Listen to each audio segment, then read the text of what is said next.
Hello students, welcome back to our channel.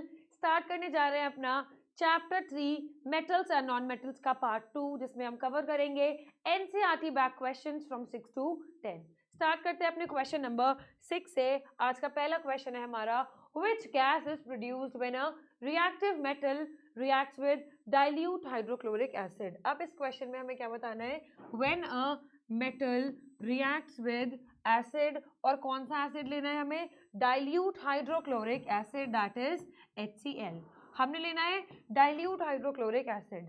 अब क्या होता है कि हमने क्या रिएक्शन देखी थी अपनी, व्हेनेवर एनी मेटल, कोई भी हमारा रिएक्टिव मेटल होगा और हम उसी किसके साथ रिएक्शन देंगे, एसिड के साथ रिएक्ट कराएंगे, तो हमेशा हाइड्रोजन गैस यहाँ पे प्रोड्यूस हो जाएगी अलॉन्ग विद दी मेटल का क्लोराइड। फॉर एग्जाम्पल अगर हमने ले लिया है मैग्नीशियम विद HCl, क्या प्रोडक्ट्स बनेंगे यहाँ पे, मैग्नीशियम का chloride MgCl2 along with this hydrogen. तो इसमें हमसे यहाँ पे क्वेश्चन में देखो क्या पूछा है कि which gas is produced when a reactive metal reacts with dilute hydrochloric acid. तो यहाँ पे कौन सी गैस रिलीज होती है हमारी, हाइड्रोजन। फर्स्ट पार्ट का हमारा आंसर हो जाएगा हाइड्रोजन गैस इज रिलीज्ड। ठीक है, पढ़ते हैं आगे। Right the chemical reaction with iron reacts with dilute H2SO4।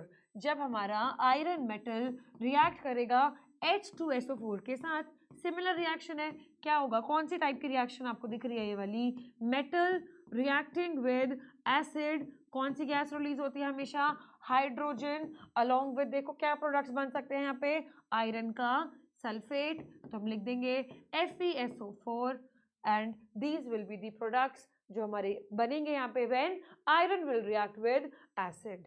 ठीक है, तो ये हमारा फर्स्ट क्वेश्चन था जिसमें हमें जनरली बताना था कि when metals react with acid कौन सी गैस प्रोड्यूस होती है, और इन्होंने हमें एक स्पेसिफिक रिएक्शन दी थी आयरन की विद H2SO4। ठीक है, पहला क्वेश्चन है, आई होप इजी क्वेश्चन लगा होगा आपको, इसमें कोई डिफिकल्टी नहीं होगी। हमने अपनी पूरी कॉन्सेप्ट सीरीज में मेटल नॉन मेटल्स की यही सारी बातें डिस्कस कर ली है ना। चलिए देखते हैं अपना next question. Question number 7, what would you observe, what would you observe when zinc is added to a solution of, when zinc is added to a solution of iron sulfate। अगर हमने zinc की reaction करानी है किसके साथ, हमने zinc की reaction करानी है आयरन सल्फेट के साथ, दैट इज FeSO4, क्योंकि उसने हमें क्या बोला है, आयरन कौन सा लोगे, 2+ वाला आयरन आपको ले लेना है। ठीक है, यहाँ पे क्या दिख रहा है हमें दिख रहा है कि यहाँ पे एक जिंक मेटल है which is a more reactive metal, और मोर रिएक्टिव मेटल के सामने क्या रखा है, सॉल्ट सोल्यूशन रखा है, तो यहाँ पे क्या होगा, डिस्प्लेसमेंट रिएक्शन की चांसेस है यहाँ पे, और क्या होगा, जिंक हमारा डिस्प्लेस कर देगा किसको, आयरन के सल्फेट को, जो कैसा होता है, ग्रीन कलर का सोल्यूशन होता है। कैसा सोल्यूशन होता है ये वाला, ग्रीन कलर का सोल्यूशन होता है। क्या करेगा जिंक, मोर रिएक्टिव मेटल था, आयरन को बाहर कर देगा, क्या बनाएगा यहाँ पे, जिंक सल्फेट, और Fe यहाँ पे रिलीज हो जाएगा, क्या हो जाएगा, डिस्प्लेस हो जाएगा, जिंक आके क्या करेगा, Fe को डिस्प्लेस करके अपना खुद का सोल्यूशन यहाँ पे फॉर्म कर लेगा। हम क्या देखेंगे कि जो हमारा ग्रीन कलर है वो यहाँ पे जाके डिसअपियर हो जाएगा। ठीक है, तो हम यहाँ पे क्या क्या ऑब्जर्व करने वाले हैं, एक तो green colour of the solution will disappear, क्यों, क्योंकि zinc is more reactive and it will displace, और अपना क्या बना लेगा यहाँ पे, जिंक सल्फेट का सोल्यूशन बना लेगा, और आयरन मेटल क्या हो जाएगा, डिस्प्लेस आउट हो जाएगा, और एक सिंगल डिस्प्लेसमेंट रिएक्शन यहाँ पे देखी जाएगी। राइट द केमिकल रिएक्शन, हमने यहाँ पे केमिकल रिएक्शन लिख दी है, और इसको आप एक्सप्लेन करके अच्छे से आने वाले हैं, that this is zinc metal is more reactive than iron, so it will displace it from the solution and green color will displace because zinc sulfate will get formed। ठीक है, आपको ऐसे प्रॉपर कुछ भी नहीं लर्न करना, उसने आपको सब कुछ दिया है स्टेटमेंट की फॉर्म में, पूरी रिएक्शन लिख दो और उसको अच्छे से एक्सप्लेन करके आपको आ जाना है। ठीक है, तो ये था हमारा सेकंड क्वेश्चन, कोई डाउट है तो एक बार मेंशन कर देना। देखते हैं अपना next question. Write the electron dot structures for sodium, oxygen and magnesium। Electron dot structure, देखो जब भी हमें ना इलेक्ट्रॉन डॉट स्ट्रक्चर लिखना होता है, बात करते हैं अपने इलेक्ट्रॉन डॉट स्ट्रक्चर की, तो आपके पास जो भी मेटल्स होंगे ना, आपको उसका क्या देखना है, आपको उसका आउटर मोस्ट शेल में इलेक्ट्रॉन्स देखने हैं। क्या देख रहे हैं? आउटर मोस्ट शेल में कितने इलेक्ट्रॉन है, वही हमारा क्या हो जाएगा, वही हमारा इलेक्ट्रॉन डॉट स्ट्रक्चर में हम रिप्रेजेंट करने वाले हैं। क्या रिप्रेजेंट करते हैं? It represents outermost shell electrons। ठीक है, अब उसने हमसे क्या बोला? उसने हमसे बोला बनाओ सोडियम का। अगर आपको इसका इलेक्ट्रॉन डॉट स्ट्रक्चर बनाना है तो सबसे पहले आपको क्या लर्न होना चाहिए? 1 to 20 इलेक्ट्रॉनिक कॉन्फ़िगरेशंस लिखनी आनी चाहिए। कैसे आएंगी इलेक्ट्रॉनिक कॉन्फ़िगरेशंस? अगर आपको क्या पता होगा सोडियम का एटॉमिक नंबर, दैट इज 11, है ना। अब 11 की मैं क्या लिखूंगी? 11 की मैं इलेक्ट्रॉनिक कॉन्फ़िगरेशन लिखूंगी कैसे? 2, पहले शेल में 2 इलेक्ट्रॉन्स, फिर 8 इलेक्ट्रॉन्स, कितने हो गए? 10, कितना बचा? 2 8 10, एक इलेक्ट्रॉन और बच गया, 2 8 1। अब मुझे अगर सोडियम का क्या बनाना है, इलेक्ट्रॉन डॉट स्ट्रक्चर बनाना है, तो मैंने कितने इलेक्ट्रॉन्स दिखाने हैं यहाँ पे? Outer most shell electrons. क्या दिखाने हैं? Outer most shell electrons. कितने आए? 1। तो सोडियम का डॉट स्ट्रक्चर बन जाएगा 1। ये हमारा क्या है? सोडियम का इलेक्ट्रॉन डॉट स्ट्रक्चर। इसमें मैंने क्या दिखाया है? एक इलेक्ट्रॉन। एक इलेक्ट्रॉन हम यहाँ पे दिखा देंगे, ठीक है। अब क्या बताना है हमें? Electron dot structure for sodium हमने बना लिया। अब आप ट्राई करो ऑक्सीजन और मैग्नीशियम, है ना। बात कर रहे हैं ऑक्सीजन की और फिर मैग्नीशियम की। अगेन हमें क्या पता होना चाहिए यहाँ पे? सबसे पहली बात जो हमें यहाँ पता होनी चाहिए वो है एटॉमिक नंबर। एटॉमिक नंबर से क्या लिख लेंगे? पहले हमें पता हो एटॉमिक नंबर। एटॉमिक नंबर से क्या लिखेंगे? Electronic configuration. इलेक्ट्रॉनिक कॉन्फ़िगरेशन आ जाएगी तो क्या लिख देंगे? वैलेंस शेल इलेक्ट्रॉन से, वैलेंस शेल इलेक्ट्रॉन यानी कि जितने इलेक्ट्रॉन बाहर वाले आउटर मोस्ट शेल में प्रेजेंट हैं उसको ही हम क्या बोल देंगे? Electron dot structure. क्या बोल देंगे? Electron dot structure. बात करते हैं अपने मैग्नीशियम मेटल की। तो मैग्नीशियम मेटल क्या होता है? मैग्नीशियम मेटल होता है हमारा 12, है ना। अब 12 की लिखोगे अगर कॉन्फ़िगरेशन 2 8, है ना। पहले 2 फिर 8, कितने बच गए इलेक्ट्रॉन्स? 2।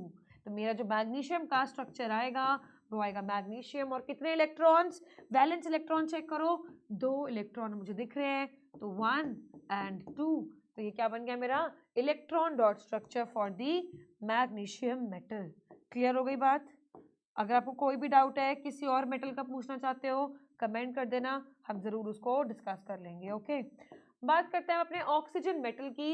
अगेन आपको पता होना चाहिए ऑक्सीजन का एटॉमिक नंबर 6 लिख दिया क्या? ओके, 8 होता है हमारा ऑक्सीजन का एटॉमिक नंबर। अब 8 के लिए अब आपको ये है कि मैम कैसे लर्न करें, तो आपको इसके लिए भी एक ट्रिक सीखनी होगी। हमने शॉर्ट्स में अपलोड किया है कैसे आप लर्न कर सकते हो फ्रॉम 1 to 20। अगर आपको नहीं लर्न है तो आप वहाँ से लर्न कर सकते हैं, है ना। अब लिखते हैं एटॉमिक नंबर 8 के लिए कॉन्फ़िगरेशन क्या लिखेंगे? 2। और सेकंड शेल में कितने इलेक्ट्रॉन्स आ सकते हैं? 8 इलेक्ट्रॉन्स आ सकते हैं। हमने कितने डालने हैं? 8, 2 हो गए तो 2, 6। वैलेंस इलेक्ट्रॉन्स हमने देखे तो हमें दिखा 6 इलेक्ट्रॉन्स हमारे आ रहे हैं वैलेंस में। अब क्या करें? जितने वैलेंस आ रहे हैं उनको रिप्रेजेंट कर देंगे। तो ऑक्सीजन 1 2 3 4 5 एंड 6। ये क्या है? ये मैं बना रही हूँ एक इलेक्ट्रॉन को रिप्रेजेंट करने के लिए, ठीक है। ये मैंने एक फोटो बनाई है किसकी? इलेक्ट्रॉन की। तो ऐसे करके हम क्या कर सकते हैं? हम सारे अपने इलेक्ट्रॉन डॉट स्ट्रक्चर्स को बना सकते हैं following this technique. Okay, copy कर लेंगे अगर कोई डाउट है तो। चलते हैं फिर अपने नेक्स्ट क्वेश्चन पे।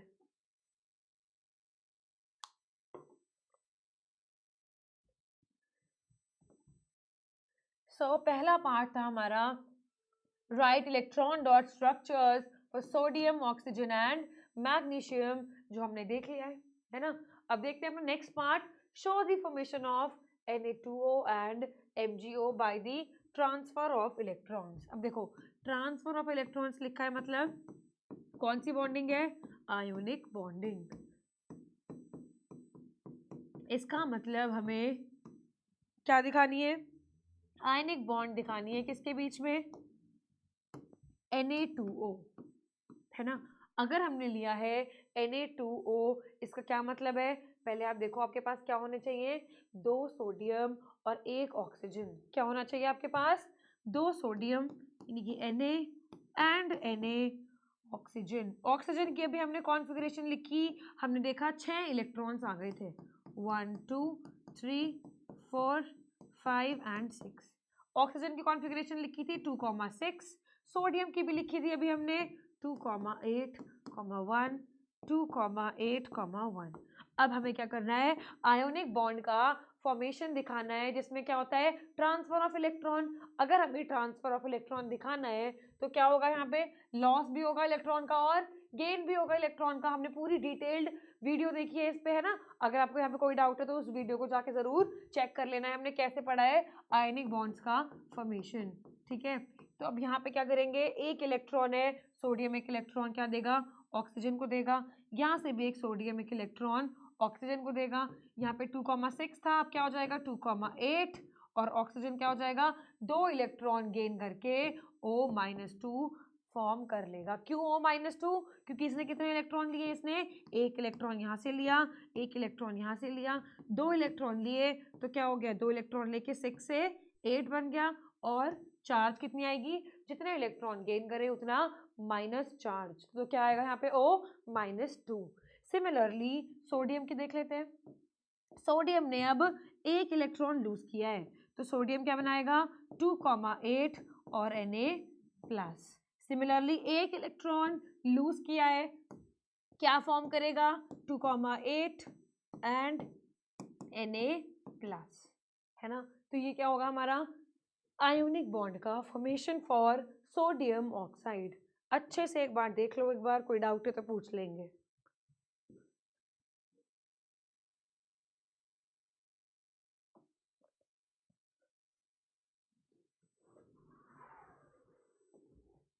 अब क्या बताना है हमें, अब हमने जैसे हमने बात करी है अपने सोडियम ऑक्साइड की, सिमिलरली हम क्या बना लेंगे, मैग्नीशियम ऑक्साइड का स्ट्रक्चर बना लेंगे। एक मैग्नीशियम लेंगे, ऑक्सीजन लेंगे, उसकी एटॉमिक नंबर से क्या लिखेंगे, उनका ट्रांसफर ऑफ इलेक्ट्रॉन्स दिखा देंगे, है ना। कोई डाउट तो होना नहीं चाहिए, हमने एक पार्ट डिस्कस कर लिया। आपको सेकंड पार्ट में कोई डाउट हो सेकंड पार्ट में तो आप मेंशन कर देना, हम उसको भी डिस्कस कर लेंगे। वैसे हम इसको ऑलरेडी अपने लेक्चर सीरीज में देख चुके हैं। ठीक है, second part done. What are the ions present in this compound. तो अगर हम बात करते हैं Na2O की तो हमने देखा कौन कौन से आयंस थे, सोडियम प्लस के आयंस थे। कितना सोडियम था, 2 था। ऑक्सीजन कितना बना था, O-2। तो ये हमारे आयंस प्रेजेंट हो जाएंगे, है ना। ऐसे आप किसके लिए बता दोगे, मैग्नीशियम ऑक्साइड के लिए बता देंगे। क्लियर हो गई बात।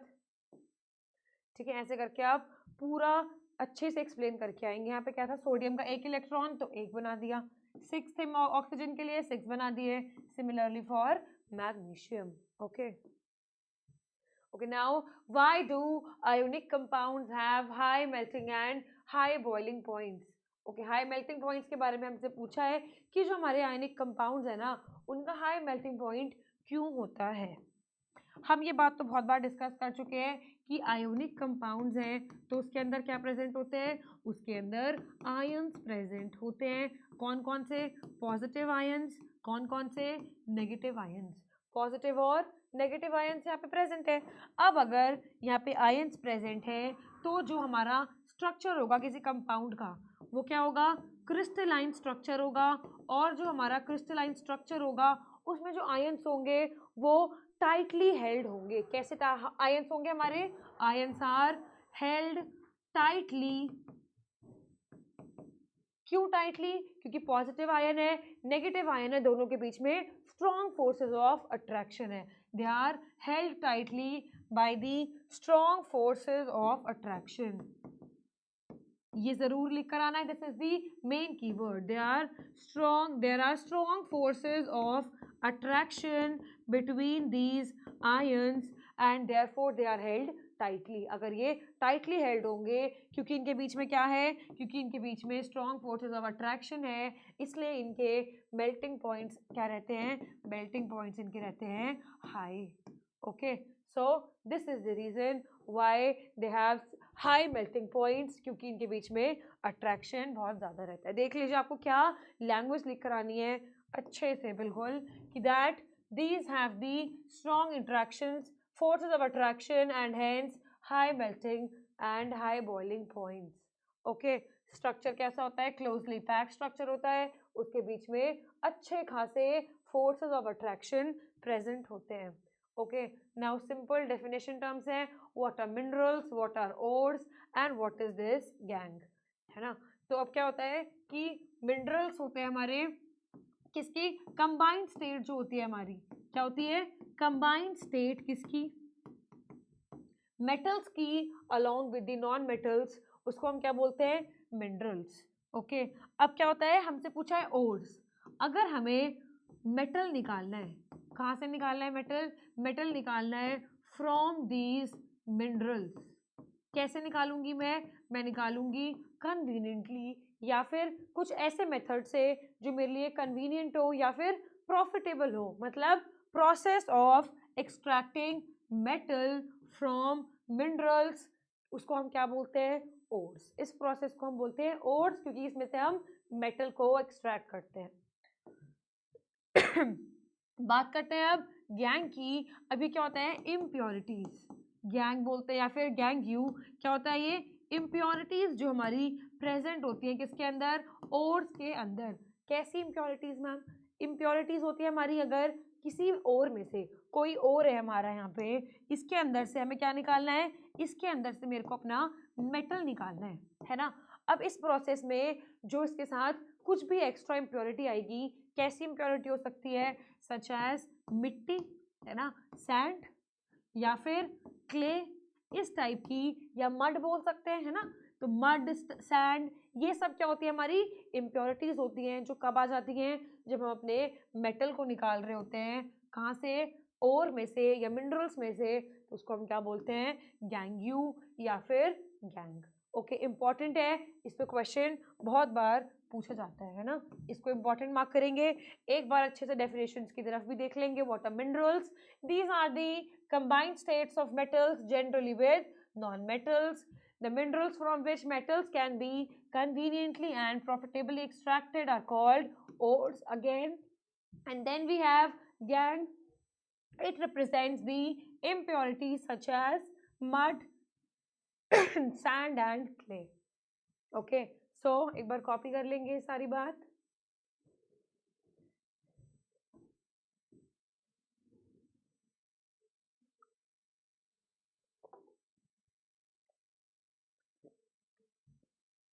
ठीक है, तो ये डेफिनेशंस हमें ना मालूम होती हैं, बट जब हम लिखने जाते हैं अपनी आंसर शीट्स पे तो कुछ ना कुछ एरर कर लेते हैं, तो उसकी वजह से हमारे मार्क्स कट ऑफ हो जाते हैं. तो अच्छे से एक बार डेफिनेशन को नोट कर लेंगे यहाँ से. एंड देन ये हमारे 5 क्वेश्चन यहाँ पे कंप्लीट होते हैं. मिलेंगे अपने पार्ट 3 में, देखेंगे next 5 question. Till then stay tuned with our channel. Thank you so much.